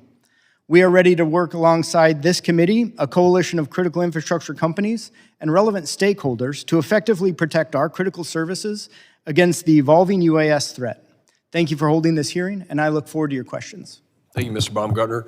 The chair now recognizes Dr. Paul Schwinnesen for his opening statement. Thank you. Chairman Pfluger and Jimenez, ranking members Magaziner and Thanadar, and distinguished members of the subcommittees. Homeland from unmanned aerial systems. So I've rearranged my remarks busily in the back, hoping to give you guys something a little more tangible to work with, so that we're not just repeating and risking the constant repetition of the problem. I think we acknowledge the problem. We have a real train wreck coming. I think it goes a little bit unsaid. I think we lack a lot of the technical know-how on how to deal with this, on how to assess and neutralize these threats. But there is somebody who does know, and that's the Ukrainians. Having recently observed firsthand the astonishing evolution in drone operations in Ukrainian-occupied Kursk, I think the message, for me at least, has finally sunk home. Unmanned systems are not just an iteration, they are indeed a revolution in the application of lethal force. The world's most advanced weapons and tactics are being developed and deployed at scale in the Ukraine-Russian front at remarkably low cost and without central direction. And these facts hold radical implications for the next major shooting war between great powers. We need to learn from the Ukrainians. The United States is rapidly losing its strategic military advantage in this new technical environment. There can be little doubt that China, North Korea, Iran, and other emergent powers are eagerly sending observers and technicians to the front lines in occupied Ukraine to very carefully note the revolution in weapons delivery and to adopt it into doctrines which seek to invert the military strengths of their larger, better equipped, better trained Western geopolitical adversaries. We need to learn from Ukraine. In short, the rules of the arms race have been fundamentally rewritten to favor small, cheap, easily mastered weapon systems. More important still, these disproportionate advantages are not a one-time effect. They amplify in a positive feedback loop through each iteration cycle. New tech gets better exponentially faster and is deployed far more quickly than legacy countermeasures. In Ukraine, the source of this immense innovation reservoir is the highly adaptable, highly diffuse emerging engineering base of Ukrainian technicians. Uncountable tech workers routinely work full days in their civilian capacity, then leave their jobs to go work in pop-up tech facilities until late at night. The whole country is on deck. They have created an ecosystem of invention, a web only loosely coordinated through the Ministry of Defense. The advances in hardware and software they produce are channeled into a robust system of decentralized training facilities. And in less than 3 weeks, an FPV drone operator can be mission ready. Operators with no previous battlefield experience have been credited with as many as 1,500 confirmed kills. The disproportionality is vast. And this is perhaps the main takeaway in a total war peer-to-peer scenario. If technology allows one side of a conflict to impose extraordinary damage on the exquisite, expensive, difficult-to-master weapon systems of their adversary, and can do so at a fraction of the cost expended by their enemy, it doesn't require an economist to see where that leads. It is easy to be a critic, but I am convinced that the United States and its NATO allies have a very narrow window of opportunity to address this major shift in comparative advantage. Current operations in Ukraine have shown what a scrappy, innovative force can do to a large, hidebound military machine. It would be well to take note. So some of the scenarios looking forward. I think the most likely is that the U.S. will fall behind the leading edge of UAS development and deployment and will only start to respond in the aftermath of a crisis, and we're seeing some of that already in New Jersey. We don't need a Pearl Harbor or a 9/11 to wake us up. We're already awake. We need to deal with this now.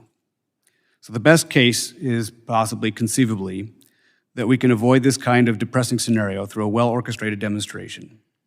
Historical examples such as the sinking of the Ostfriesland, Air Force people know this well, show that it is sometimes possible to break entrenched paradigms by publicly demonstrating the current system's vulnerabilities.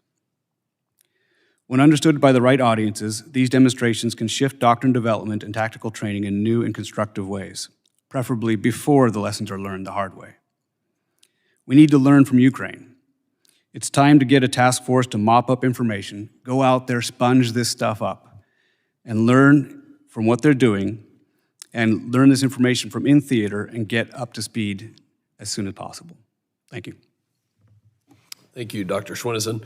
The chair will note that we had a third expert on the panel, Mrs. Kathy Leweir from the National Football League, unfortunately unable to join today. However, the chair asked unanimous consent to enter Ms. Leweir's testimony into the record. Without objection, so ordered.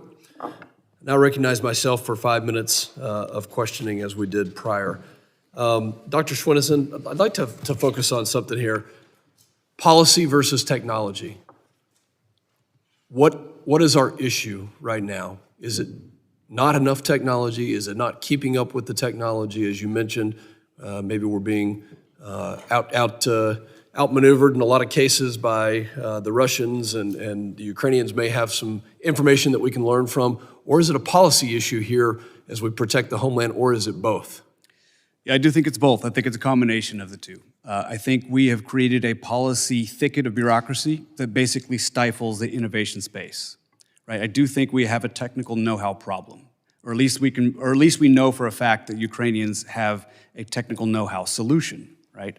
And I think if we're able to reduce some of the bureaucratic barriers to innovation, allow people to tinker and experiment and learn at the operational military level, this needs to happen like yesterday, right? We can't do the same old business of doing a 2.5-year request for proposal and wait for things to come back. We just can't do this business as usual. We do not have that time. As we sit here, you listen to the testimony. We currently have UASs flying over New Jersey. We heard from Mr. Smith in New Jersey that they were flying over Coast Guard vessels last night. How is this possible? Why are we not responding? What do we need to do, and what actions need to be taken? Yeah, that's a very difficult one to answer. Of course, I can't speak for them, but I have a suspicion that people are frozen with fear of what would happen in an administrative situation in which they took action and they were punished for doing so.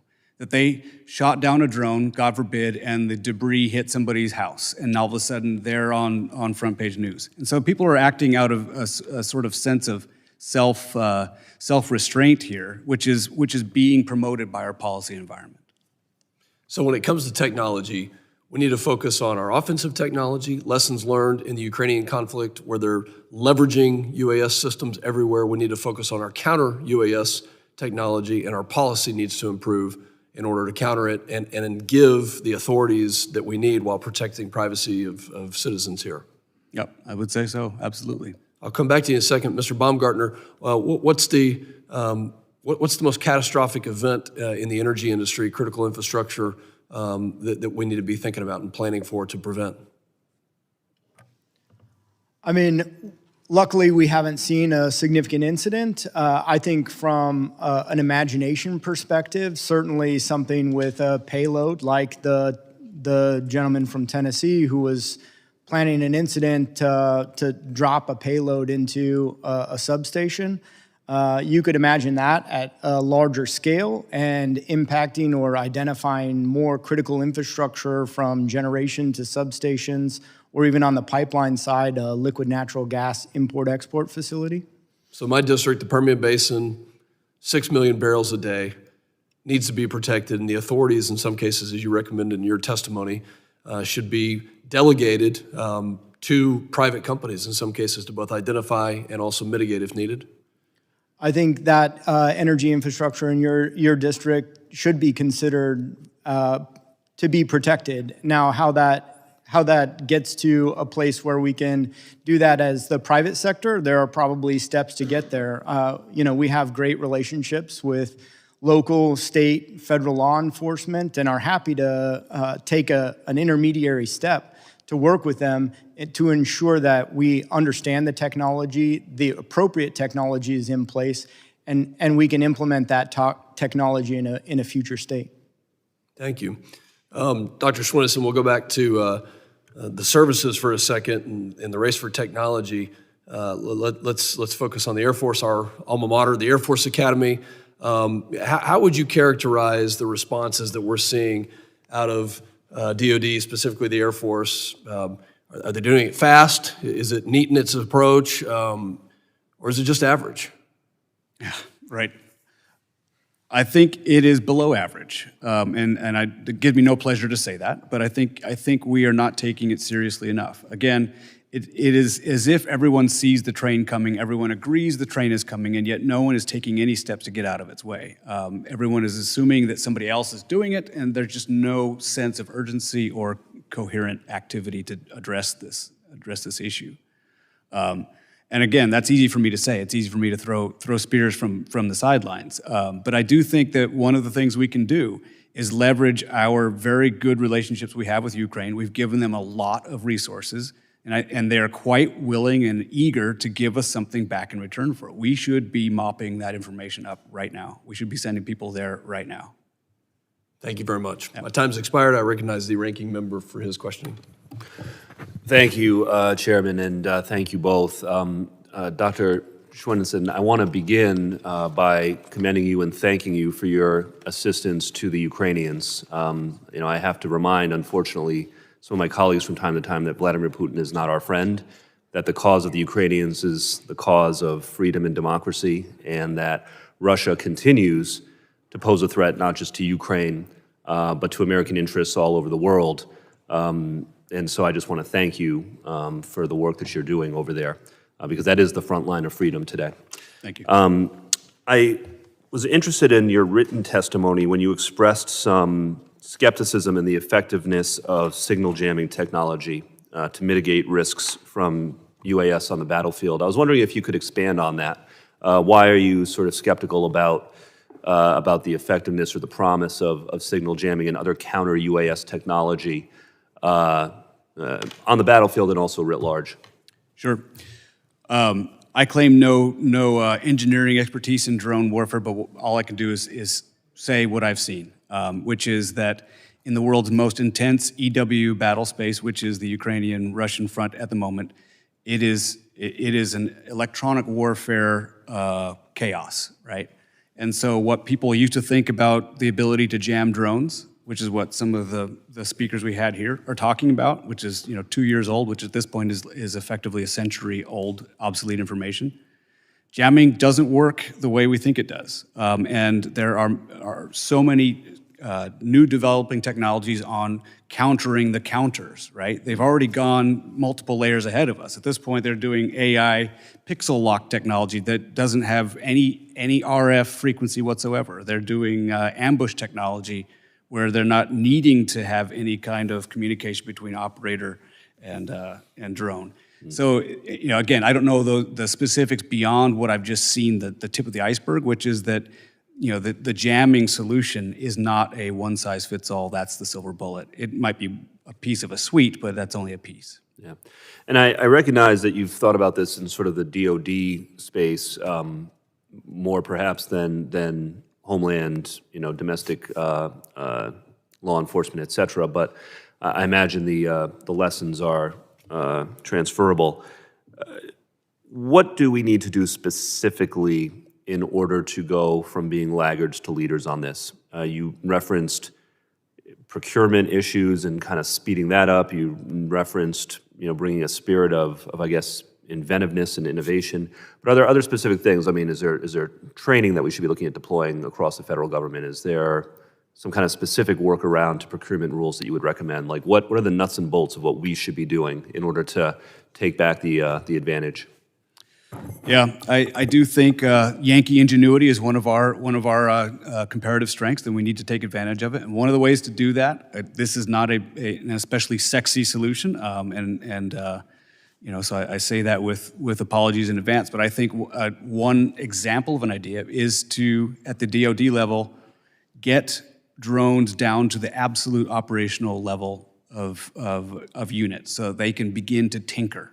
There is as Elon Musk says, move fast and break things. You need to learn on the fly. You need to learn in the trenches how these things are operated. It isn't enough to do this from a centrally managed, top-down approach in which we're going to go through this entire typical cycle and then deliver the tool to the warfighter wrapped with a ribbon. It doesn't work that way anymore. We have to give it to them and let them develop it on the fly. Empower the people on the front lines to innovate. That makes sense. Mr. Baumgartner, I apologize, I only have a minute left, but I wanted to explore this importance of the cooperation between private industry and particularly state and local law enforcement. What are the best practices there that you've noticed, and are there things that we can do to support those kinds of collaborations? Well, we work very hard to establish and maintain those relationships in all the states and localities that we serve. I think it does become about manpower and hours spent in doing that collaboration, and so there are certainly challenges to maintaining that. But I think fusion centers are a great opportunity to engage in a wide variety of state and local efforts at one location. I think there are other similar opportunities, like in our sector, we have the Electricity Information Sharing and Analysis Center that also convenes those state and local partners in a regional fashion, and we're able to effectively have those conversations and maintain those relationships in that forum as well. Thank you both. Thank you, Ranking Member, and I recognize myself for 5 minutes, and I'm not going to take 5 minutes, but Mr. Swenson, I totally agree with you that we have a problem here in the United States in dealing with these systems, not only for warfare, but also for protecting the homeland.